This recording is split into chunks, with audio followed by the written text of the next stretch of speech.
Hello students, welcome to logical academy. बच्चों कैसे हो आप सब?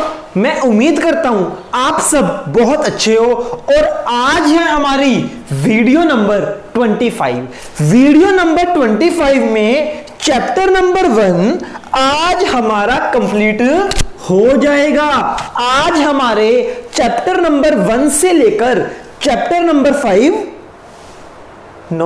चैप्टर नंबर 1 से लेके चैप्टर नंबर 7 तक सारे कंप्लीट हो जाएंगे। आप फटाफट इसको नोट कीजिए, उसके बाद मैं आपकी क्लास शुरू करता हूं।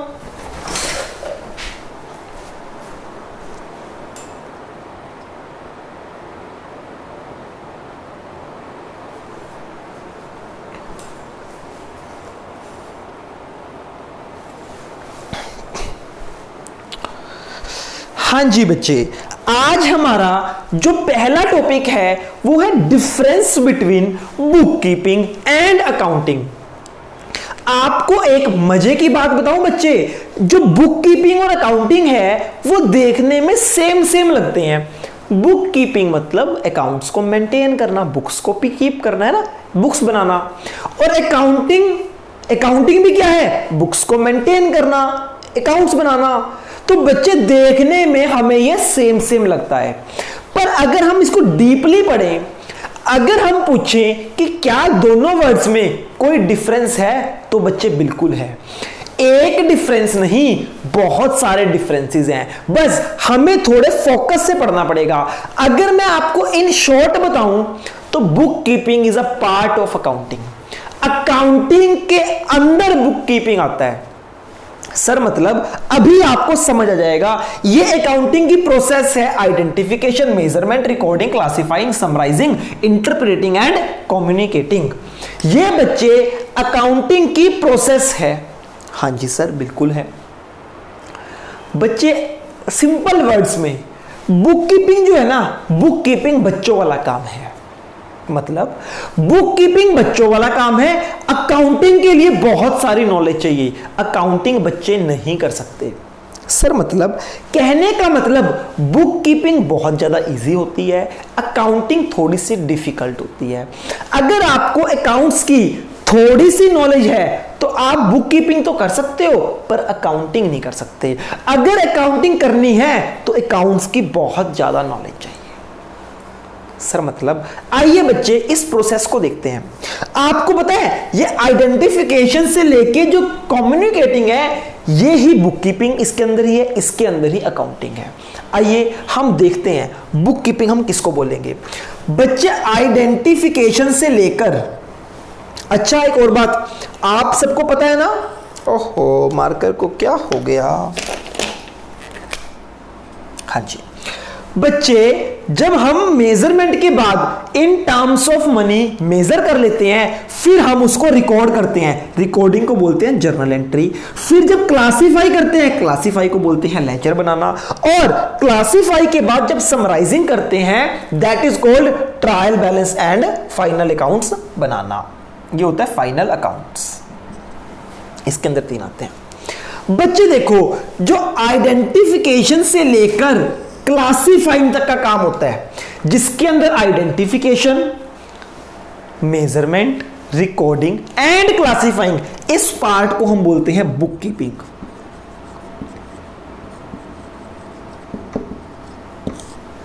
और समराइजिंग से लेके कम्युनिकेटिंग तक, that is called accounting. That is called accounting. Sir मतलब बच्चे देखो कैसे डिवाइड किया। आपको पता है आइडेंटिफाई करना आसान सा काम है, मेजरमेंट करनी भी आसान सा काम है, और जर्नल एंट्री और लेजर बनाना भी ये बहुत इजी काम है बच्चे। ये डेली के काम है जो डेली करने हैं। पर अगर हम बात करें समराइजिंग की, ट्रायल बैलेंस बनाना, फाइनल अकाउंट बनाना, ये बहुत ही ज़्यादा इंटेलिजेंट लोगों का काम है। ये डेली नहीं होता, साल में एक ही बार समराइजिंग होती है। देखो बच्चे, प्रॉफिट एंड लॉस अकाउंट जब बनाओगे उससे कंपनी के पूरे साल का प्रॉफिट पता चलेगा, बैलेंस शीट से एसेट और लायबिलिटीज पता चलेंगी। तो बच्चे कहने का मतलब जो ये समराइजिंग है ये बच्चों का खेल नहीं है, इसीलिए आइडेंटिफिकेशन से क्लासिफाइंग तक हम जो भी काम करते हैं that is called book keeping. पर क्लासिफिकेशन के बाद जब ट्रायल बैलेंस बनता है, फाइनल अकाउंट बनता है, इंटरप्रिटेशन करते हैं और उसके बाद कम्युनिकेटिंग करते हैं यूजर्स को, दैट ऑल अंडर अकाउंटिंग। ये सब कुछ अकाउंटिंग के अंदर आता है, ये कवर होता है अकाउंटिंग के अंदर और ये सारा कवर होता है बुक कीपिंग के अंदर। तो अगर आपसे पूछें कि व्हाट इज बुक कीपिंग, आपने लिखना है book keeping is concern with, bookkeeping is concerned with identification, measurement, recording and classifying। बस लेजर बनाने तक बुक कीपिंग का काम खत्म हो गया। पहला डिफरेंस समझ आया? Book keeping is concern with identification, measurement, recording and classifying, and accounting is concern with summarising, interpreting and communicating. तो कहने का मतलब पहले जो चार पार्ट हैं, जब आप करते हो ना identification, measurement, recording and classifying, अगर हम डीप में पढ़े तो इन चार पार्ट्स को बोला जाता है बुक कीपिंग, और जो नेक्स्ट पार्ट होता है that is called accounting. Are you getting it or not? Sir हमें समझ आ रही है। तो पहला डिफरेंस, बुक कीपिंग का मतलब है लेजर तक मेंटेन करना और फाइनल अकाउंट बनाना अंडर आता है अकाउंटिंग के। तो पहला डिफरेंस हो गया। अच्छा मुझे बताओ, पहले बुक कीपिंग होगी या पहले अकाउंटिंग होगी? यानी कि पहले आइडेंटिफिकेशन, मेजरमेंट, रिकॉर्डिंग या क्लासिफाइंग होगा या पहले समराइजिंग होगी? बट ऑब्वियस है पहले ये काम होंगे फिर ये काम होंगे। तो क्या मैं कह सकता हूं book keeping is primary stage and accounting is a secondary stage? तो बेटा second difference, book keeping is a primary stage, accounting is a secondary stage. दो डिफरेंस। हाँ जी सर। बेटा पॉइंट नंबर 3, ज्यादा नॉलेज किस काम में चाहिए? बेटा अकाउंटिंग में मोर नॉलेज की रिक्वायरमेंट होती है और बुक कीपिंग थोड़ी सी नॉलेज से भी काम चल जाता है। अगर आपको अकाउंट्स की थोड़ी नॉलेज है तो बच्चे आप बुक कीपिंग कर सकते हो, लेजर तो बना सकते हो पर फाइनल अकाउंट नहीं बना सकते। तो कहने का मतलब बुक कीपिंग के अंदर स्पेशल स्किल्स नहीं चाहिए, थोड़ी सी नॉलेज चाहिए, पर अकाउंटिंग के लिए स्पेशल अकाउंटिंग स्किल्स रिक्वायर्ड हैं। 3 डिफरेंस हो गए। पॉइंट नंबर 4, बच्चे मुझे बताओ जूनियर स्टाफ बुक कीपिंग करेगा या अकाउंटिंग करेगा? सर छोटा काम करेंगे जूनियर, बड़ा काम करेंगे सीनियर। तो बुक कीपिंग स्मॉल वर्क है। Book keeping is performed by junior staff and accounting is performed by senior staff. उम्मीद करता हूं ये भी आपको समझ आया। हाँ जी सर, 4 डिफरेंस हो गए। ओके बच्चे मुझे बताओ इन दोनों में से रूटीन वर्क कौन सा है? सर हमें डेली ट्रांजैक्शन को आइडेंटिफाई करना पड़ता है, डेली ही हम मेजर करेंगे कि मनी है या नहीं, डेली ट्रांजैक्शन जर्नल में रिकॉर्ड होगी, डेली ही लेजर बनेंगे। तो बच्चे जो बुक कीपिंग का काम है ये डेली होने वाला काम है, ये रूटीन वर्क है। पर जब फाइनल अकाउंट बनता है ये पूरे साल का इकट्ठा बनता है, समराइजिंग साल में एक बार होती है। तो बच्चे जो book keeping is a routine work, accounting is not a routine work. तो आपके 5 डिफरेंस हो गया आपका बुक कीपिंग एंड अकाउंटिंग। पहला, book keeping is concern with identification, measurement, recording and classifying.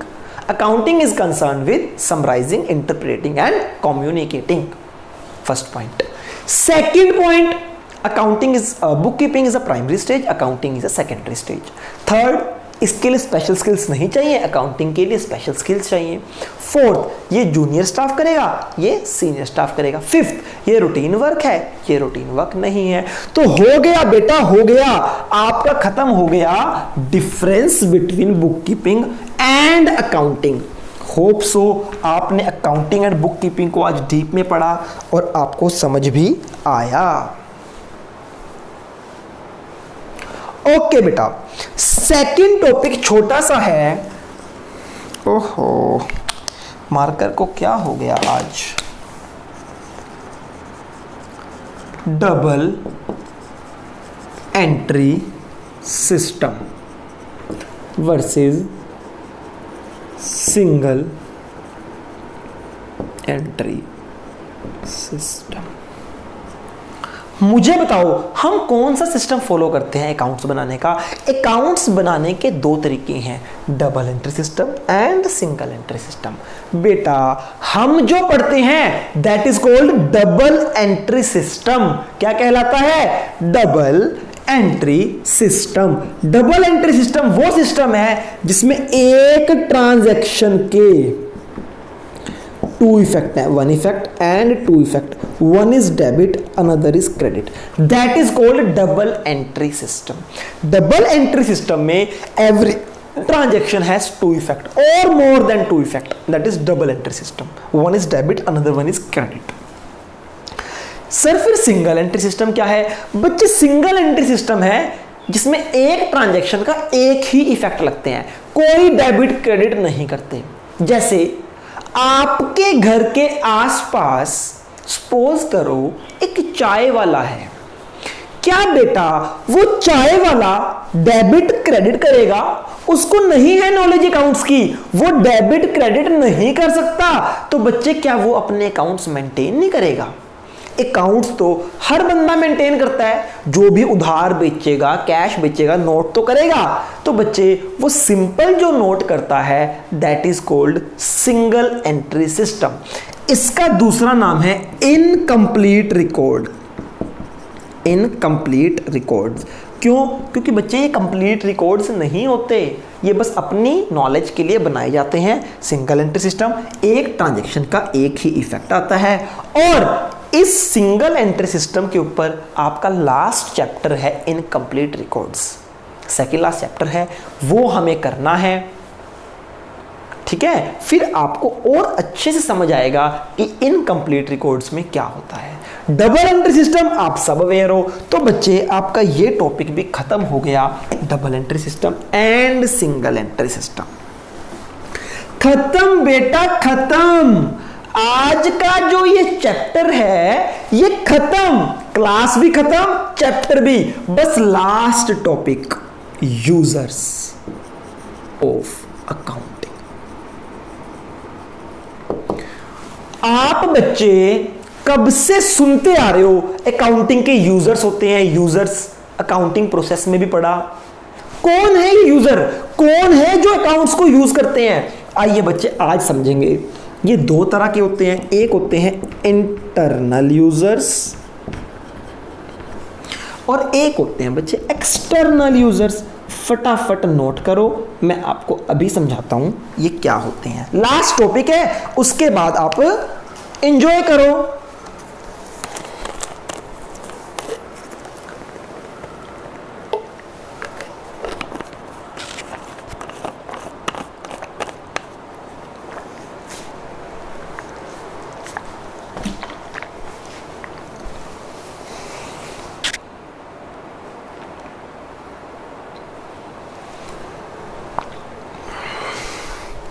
बेटा समझ आ रहा है? सर इंटरनल का मतलब देखो बच्चे, एक कंपनी है, कंपनी के कुछ अंदर के बंदे हैं जो कंपनी के अकाउंट्स चेक करते हैं, that is called internal users. जो कंपनी के अंदर के बंदे हैं और कंपनी के अकाउंट्स को यूज करते हैं दैट इज इंटरनल यूजर्स। और ऐसे बंदे जो कंपनी के अंदर के नहीं हैं फिर भी कंपनी के अकाउंट्स को यूज करते हैं, these all are called external users. Okay, internal users तीन होते हैं, तीन ऐसे कंपनी के अंदर के ऐसे तीन बंदे हैं जो कंपनी के अकाउंट्स यूज करते हैं। पहला है ओनर, दूसरा है एम्प्लॉई और तीसरा है मेरे बच्चे मैनेजमेंट। क्या है जी? मैनेजमेंट। कि देखो ओनर कंपनी के अंदर का बंदा है या बाहर के? सर अंदर का। एम्प्लॉइज इंटरनल एंड मैनेजमेंट भी कंपनी के अंदर होती है। ये तीन इंटरनल पार्टीज हैं। अब देखते हैं ये अकाउंट्स क्यों यूज करते हैं। मुझे बताओ, एक ओनर अकाउंट्स को यूज क्यों करता है, एक ओनर्स अकाउंट्स को चेक क्यों करता है, एक ओनर्स के लिए अकाउंट्स क्यों बनाए जाते हैं, बताओ बेटा। एक कंपनी का ओनर्स अकाउंट्स को चेक करता है, यूज करता है, क्यों? देखो, हर ओनर चाहता है कि उसे पता चले पूरे साल में उसका कितना प्रॉफिट हुआ, पूरे साल में कितना उसे लॉस हुआ, पूरे साल में कंपनी के कितने खर्चे हैं, पूरे साल में कंपनी की कितनी इनकम है। एक मालिक ये जानना चाहता है कि उसे कितना प्रॉफिट हुआ। कैसे पता चलेगा प्रॉफिट एक बंदे को? उसके लिए ओनर्स को अकाउंट्स चेक करने पड़ेंगे। ओनर्स जाएगा अकाउंट डिपार्टमेंट में और बोलेगा लास्ट ईयर के अकाउंट्स दिखाओ। जैसे ही अकाउंट्स उसके सामने आएंगे, अकाउंट्स में सारा लिखा होता है, कितने खर्चे हैं, कितनी इनकम, कितना प्रॉफिट, कितना लॉस। तो एक ओनर प्रॉफिट या लॉस को जानने के लिए अकाउंट यूज करता है। समझ आ गई? तो जब अकाउंट्स बनते हैं तो ओनर उनको जरूर रीड करता है, यूज करता है, चेक करने के लिए कितना प्रॉफिट है, कितना लॉस। तो बच्चे, ओनर एक इंटरनल पार्टी है जिसको अकाउंट्स चेक करने होते हैं।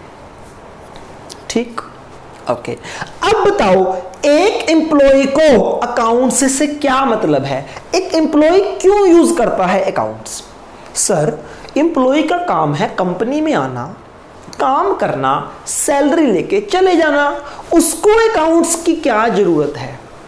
देखते हैं बच्चे, आप सब जानते हो बोनस, एम्प्लॉयज को सैलरीज तो मिलती ही मिलती हैं। कई बार कंपनी एम्प्लॉयज को बोनस देती है। बोनस कब मिलता है? जब कंपनी एक्स्ट्रा प्रॉफिट अर्न करती है। सर, एक्स्ट्रा प्रॉफिट मतलब जितना वो डेली प्रॉफिट अर्न करती है, अगर उससे ज़्यादा प्रॉफिट अर्न करे तो बच्चे एक्स्ट्रा प्रॉफिट हुआ कंपनी को, तो कंपनी अपना कुछ प्रॉफिट एम्प्लॉयज के बीच में डिस्ट्रीब्यूट कर देती है ताकि एम्प्लॉयज खुश रहें। क्यों? क्योंकि जो कंपनी को एक्स्ट्रा प्रॉफिट हो रहा है वो एम्प्लॉय की मेहनत से ही तो हो रहा है। अगर एम्प्लॉय अच्छा काम करेंगे तभी तो कंपनी को एक्स्ट्रा प्रॉफिट होगा। इसीलिए जो एम्प्लॉयज होते हैं, एम्प्लॉयज चाहते हैं कि उन्हें बोनस मिले। वो कंपनी के आगे डिमांड करते हैं बोनस की, पर बच्चे वो कब डिमांड करेंगे? जब कंपनी को एक्स्ट्रा प्रॉफिट होगा या जब कंपनी को लॉस होगा? सर, जब कंपनी को एक्स्ट्रा प्रॉफिट होगा तभी एम्प्लॉय डिमांड करेंगे बोनस की। तो बच्चे, क्या एम्प्लॉय को सपना आएगा रात को कि भैया कंपनी को एक्स्ट्रा प्रॉफिट हुआ या नहीं हुआ? नहीं। एम्प्लॉयज कंपनी में जाते हैं, वो कंपनी के अकाउंट्स चेक करते हैं। कंपनी के अकाउंट्स देखने के बाद उन्हें पता चलता है कि कंपनी प्रॉफिट में जा रही है या लॉस में। अगर कंपनी प्रॉफिट में जाती है तो वो अपना बोनस क्लेम करते हैं। तो बच्चे, बोनस क्लेम करने के लिए एम्प्लॉयज को जानना होता है कि प्रॉफिट है या लॉस। उसके लिए उन्हें अकाउंट्स चेक करने पड़ते हैं। तो जब अकाउंट्स बनते हैं, एम्प्लॉयज भी उन पर नजर रखते हैं, एम्प्लॉयज भी उनको यूज करते हैं अपने बोनस के लिए। उम्मीद करता हूं ये दोनों पार्टीज आपको समझ आई हैं कि ये दोनों अकाउंट्स चेक करती हैं, क्यों करती हैं ये आपको पता चल गया। ठीक, अब मैनेजमेंट कंपनी की अंदर वाली बंदी है या बाहर वाली? सर, मैनेजमेंट इंटरनल होती है। बच्चे, ये वैसे पॉइंट आपको कराने की जरूरत नहीं है, मैं करा चुका हूं ऑब्जेक्टिव ऑफ अकाउंटिंग में। एक पॉइंट पढ़ा था हमने, फैसिलिटेटिंग मैनेजमेंट। जो अकाउंट्स हैं वो मैनेजमेंट को हेल्प करता है। क्यों हेल्प करता है? मैनेजमेंट को अकाउंट की हेल्प से पता चलता है कि उसके पास कितने फंड्स हैं, कितने उसके फालतू के खर्चे हैं, कितने उसके जरूरी खर्चे हैं, कितने उसकी अच्छी इनकम्स हैं। मैनेजमेंट को इन सब के बेस के ऊपर फ्यूचर में डिसीजन लेने होते हैं। तो मैनेजमेंट तभी डिसीजन ले पाएगी अगर उसे सारे रिकॉर्ड्स पता होंगे। तो मैनेजमेंट भी अकाउंट्स को चेक करती है अपने एक्सपेंसेस देखने के लिए, फंड्स देखने के लिए। तो मैनेजमेंट के लिए भी अकाउंट्स जरूरी है। तो ये तीनों कंपनी की इंटरनल पार्टीज हैं जो अकाउंट्स को यूज करती है। तो एक कंपनी क्या करती है? अपने अकाउंट्स बनाने के बाद, चेक करने के बाद इन सबको कम्युनिकेट कर देती है, इन सबको अपने अकाउंट्स दिखा देती है कि आओ आप देख लो हमारे अकाउंट्स। अब बात करते हैं एक्सटर्नल यूजर्स की। लास्ट पॉइंट बच्चे आज का, एक्सटर्नल यूजर्स। सर ये एक्सटर्नल यूजर्स क्या हैं? आइए देखते हैं कौन कौन है। बैंक या बोल दो एंड फाइनेंशियल इंस्टीट्यूशन, क्रेडिटर्स हो सकते हैं, investors and potential investors. Creditors, investors, और हो सकती है बच्चे आपकी गवर्नमेंट। गवर्नमेंट के बाद कौन हो सकता है? Bank, creditors, investors, government. और कौन हो सकता है बच्चे एक्सटर्नल? दिमाग लगाओ सर, दिमाग। कस्टमर, वेरी गुड, कस्टमर भी हो सकता है। और हो सकती है बच्चे रिसर्चर्स, और बच्चे पब्लिक। 1 2 3 4 5 6 7 है बच्चे, बहुत है। ठीक है, देखो बच्चे मुझे बताओ, क्या बैंक, क्रेडिटर, इन्वेस्टर ये कंपनी के इंटरनल पर्सन है या एक्सटर्नल? सर ये सारे के सारे पर्सन कंपनी से बाहर के पर्सन हैं। ओके, आइए बच्चों देखते हैं कि ये जो पर्सन है ये क्यों कंपनी के अकाउंट चेक करते हैं। एक बैंक को कंपनी के अकाउंट्स चेक करने की क्या नीड होती है, देखते हैं। बच्चों एक बात बताओ, आप सब हो, मान लो आज एक पर्सन आए आपसे पैसे मांगने उधार। एक पर्सन आता है और बोलता है मुझे 50,000 रुपये उधार दे दो, लोन दे दो, मैं आपके पैसे वापस कर दूंगा। क्या आप ऐसे किसी को भी पैसे दे दोगे या पहले चेक करोगे कि क्या वो पर्सन पैसे वापस कर सकता है या नहीं? हाँ, आपने चेक किया, अगर आपको पता चला यार ये पर्सन तो भिखारी है, इसके पल्ले फुट्टी कोड़ी नहीं है, ये कल कहां से पैसे रिटर्न करेगा, आप कभी भी एक भिखारी को पैसे नहीं दोगे। दूसरा ऑप्शन, आपने चेक किया वो पर्सन वैसे तो अमीर है, बहुत पैसा है उसके पास, बस 2-4 दिनों के लिए आपके पैसे की रिक्वायरमेंट है, आप उसे दे दोगे कि भैया ले जा। यानी कि किसी को पैसा देने से पहले हम उसकी पोजीशन चेक करते हैं कि वो वापस दे भी सकता है या नहीं। ऐसे ही एक बैंक, कौन बेटा? एक बैंक ने पैसे वापस करने हैं कल। हाँ जी सर, बिल्कुल करने हैं। बैंक ने एक कंपनी को लोन देना है। अगर वो कंपनी ऑलरेडी लॉसेज में चल रही है, लॉस मेकिंग एंटिटी है, तो बैंक उसको लोन क्यों देगा? अगर बैंक ने उसको लोन दे दिया तो भैया कल पैसा वापस नहीं आएगा। हाँ, अगर एक कंपनी प्रॉफिट में चल रही है आप उसको लोन दे सकते हो। क्यों? क्योंकि वो फ्यूचर में प्रॉफिट कमाएगी, आपको लोन वापस कर देगी। तो बच्चे, लोन देने से पहले बैंक को चेक करना होता है कंपनी की पोजीशन क्या है, कितने कंपनी के प्रॉफिट और लॉस हैं, कितनी कंपनी की एसेट और लायबिलिटीज हैं। तो बच्चे, बैंक को कैसे पता चलेगा कंपनी के प्रॉफिट के बारे में, कंपनी की फाइनेंशियल पोजीशन के बारे में? बच्चे, बैंक को पता चलेगा अकाउंट्स देख के। तो एक बैंक लोन देने से पहले कंपनी के अकाउंट्स चेक करता है। तो बच्चे, बैंक भी अकाउंट्स को यूज करता है। तो एक्सटर्नल यूजर में पहला बंदा आ गया बैंक। क्यों यूज करता है पता चल गया। अब बात है क्रेडिटर्स। क्रेडिटर्स कौन होते हैं? सर, क्रेडिटर्स वो पार्टीज होती हैं जो कंपनी को उधार में गुड्स देती हैं। अब बच्चे, क्रेडिटर किस कंपनी को उधार देगा? उसी कंपनी को उधार में गुड्स देगा जो कंपनी उसका पैसा लौटाने की हिम्मत रखती हो। जो कंपनी उसका पैसा नहीं लौटाएंगी, क्या उसको कभी वो उधार देगा? नहीं सर, बिल्कुल भी नहीं देगा। तो बच्चे, एक क्रेडिटर उधार देने से पहले कंपनी की पोजीशन चेक करता है। क्या चेक करता है कि क्या इस कंपनी के पास इतना पैसा है कि मेरा उधार लौटा दे। अगर तो पैसा है तो वो उधार सामान बेचेगा, अगर नहीं तो कंपनी को उधार सामान नहीं देगा। तो क्रेडिटर्स भी उधार सामान देने से पहले कंपनी के अकाउंट्स चेक करते हैं, कंपनी की पोजीशन चेक करते हैं। तो क्रेडिटर्स भी बच्चे अकाउंट्स को यूज करते हैं। ओके, अब बात आती है बच्चे investors and potential investor. Sir, ये इन्वेस्टर एंड पोटेंशियल इन्वेस्टर क्या होते हैं? देखो जी, इन्वेस्टर का मतलब है जो कंपनी में पैसा इन्वेस्ट कर चुके हैं, जो एक कंपनी में पैसा इन्वेस्ट कर चुके हैं, दैट इज इन्वेस्टर। तो बच्चे, एक इन्वेस्टर जिसने कंपनी में पैसा इन्वेस्ट किया है वो day by day, month by month, year by year company के अकाउंट्स चेक करता रहेगा। अगर उसकी कंपनी जिसमें उसने इन्वेस्ट किया है अगर तो वो प्रॉफिट में चल रही है तो वो पैसे को इन्वेस्ट करके रखेगा। अगर वो कंपनी लॉस करना शुरू कर जाए तो वो अपना पैसा फटाफट निकाल लेगा कि पैसा डूब ना जाए। तो एक इन्वेस्टर कंपनी के अकाउंट्स चेक करता रहता है ताकि कंपनी की पोजीशन उसे पता रहे।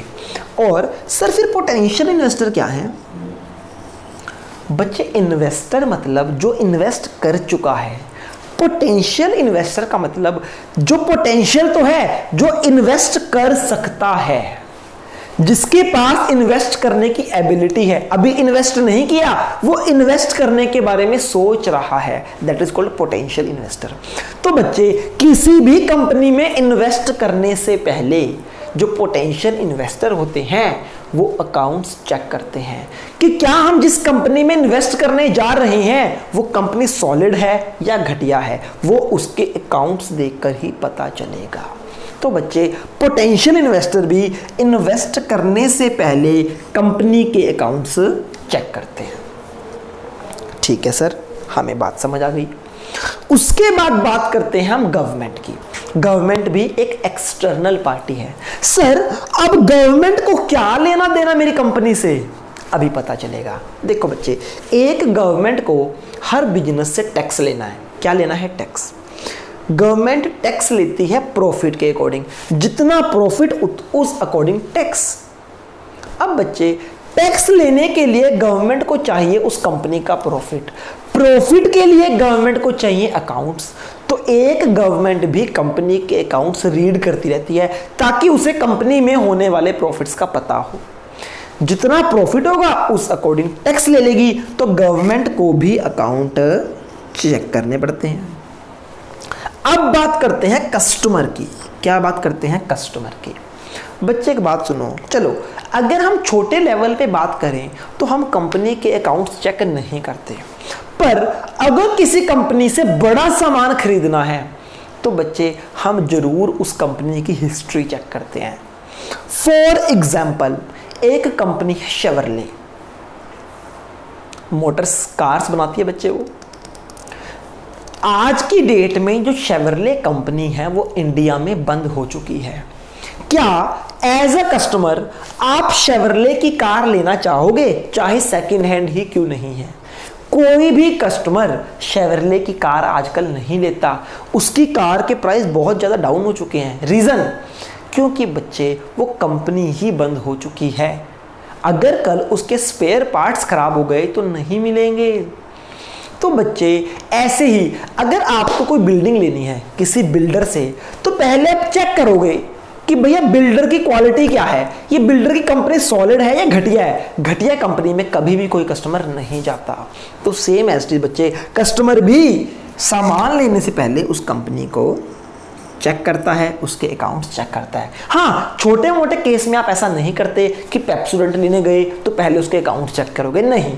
पर जब आप कोई बड़ा सामान लेने जाओगे ना करोड़ों में, तो पहले आप कंपनी चेक करोगे, तभी उस पर विश्वास करोगे। ओके सर, अब बात करते हैं रिसर्चर्स की। लास्ट पॉइंट क्या है जी? रिसर्चर्स। सर, ये रिसर्चर्स क्या होते हैं? बच्चे देखो, आप सब जानते हो कुछ लोग स्टडी कंप्लीट होने के बाद पीएचडी करते हैं।